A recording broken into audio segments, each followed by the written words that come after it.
Hello everyone, নীলাদ্রির ফ্যামিলিতে আপনাদের সকলকে জানিয়ে অনেক অনেক ভালোবাসা। আশা করি আপনারা সকলে খুব ভালো আছেন, আমরা অনেক ভালো আছি। আজকে আবার একটা নতুন ভিডিও নিয়ে হাজির হয়েছি।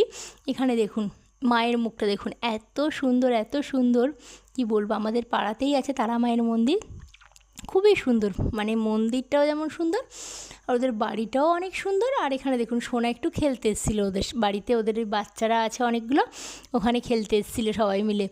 তো এখানে দেখুন মায়ের মুখটা দেখুন, এত সুন্দর না, মানে মনটাই ভরে যায়, কি বলবো আপনাদেরকে।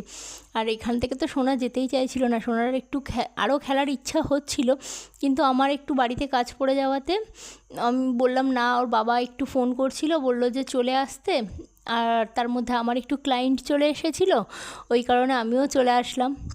আর এখানে দেখুন এই দিদিটা তো মানে সোনাকে ছাড়বেই না, কারণ মানে ও তো কান্নাই করে দিয়েছে। মানে বাচ্চারা একসাথে থাকলে যেটা হয়, একটা খেলার একটা ভালো মুহূর্তটা মানে নষ্ট হয়ে গেছে, মানে বাচ্চাটা মেনে নিতে পারছে না। আর এখানে দেখুন ওদের বাড়ির গাছে দেখুন কত সুন্দর, ওই যে নোনা বলে না, ওইগুলো বেল, মানে নানান। আর এটা শিবলিঙ্গটা হলো বেল গাছের তলায় হলো শিবলিঙ্গ, এত সুন্দর কি বলবো। আর বেলগুলো ঝুলছে দেখুন, এত ভালো লাগছে। আর শিবলিঙ্গটা দেখুন পুরো বেল গাছের পুরো গোড়াতেই। আর সোনা দেখুন কি মজাই না করছে, আর ওই বাড়ির বউরা আমরা আড্ডা মারছিলাম একটু।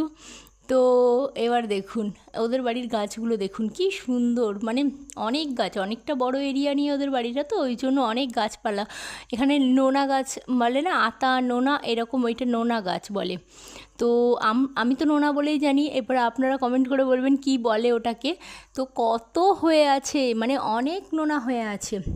আর এখানে দেখুন চাপা ফুল, চাপা ফুলটার কালারটা, এই চাপা ফুলটার কালার দেখুন এত সুন্দর লাগছে। আর এখানে দেখুন গন্ধরাজ ফুল, গন্ধরাজ ফুলটা দেখুন কি ভালো লাগছে। এখানে রঙ্গন ফুল, লাল রঙ্গন ফুল হয়ে আছে, কি ভালোই না লাগছে, খুব ভালো লাগছে। আর এখানে দেখুন জামরুল গাছের ফুল হয়ে আছে। এই সিজনটা না এত ভালো, এখানে ডালিম হয়ে আছে, এত ভালো লাগে মানে প্রতিটা গাছে। আর এইটা দেখুন মানে এত সুন্দর লাগছে, একটুখানি একটা ছোট্ট গাছে আম হয়ে আছে। আর এই দেখুন সোনা আর ওর দিদি মানে ছোড়দি, তারা দুজনে মিলে তো একদম গল্পে মগ্ন হয়ে গেছে, কারণ দুই দিদির সাথে ও একটু খেলছে।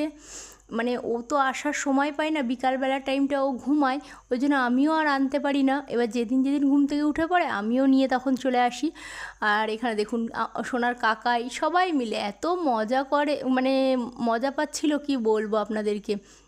আর আমি একটু প্রাকৃতিক দৃশ্যটা দেখালাম আপনাদেরকে। তো আজকের মতো টাটা, দেখা হবে অন্য কোনো ভিডিওতে, বাই।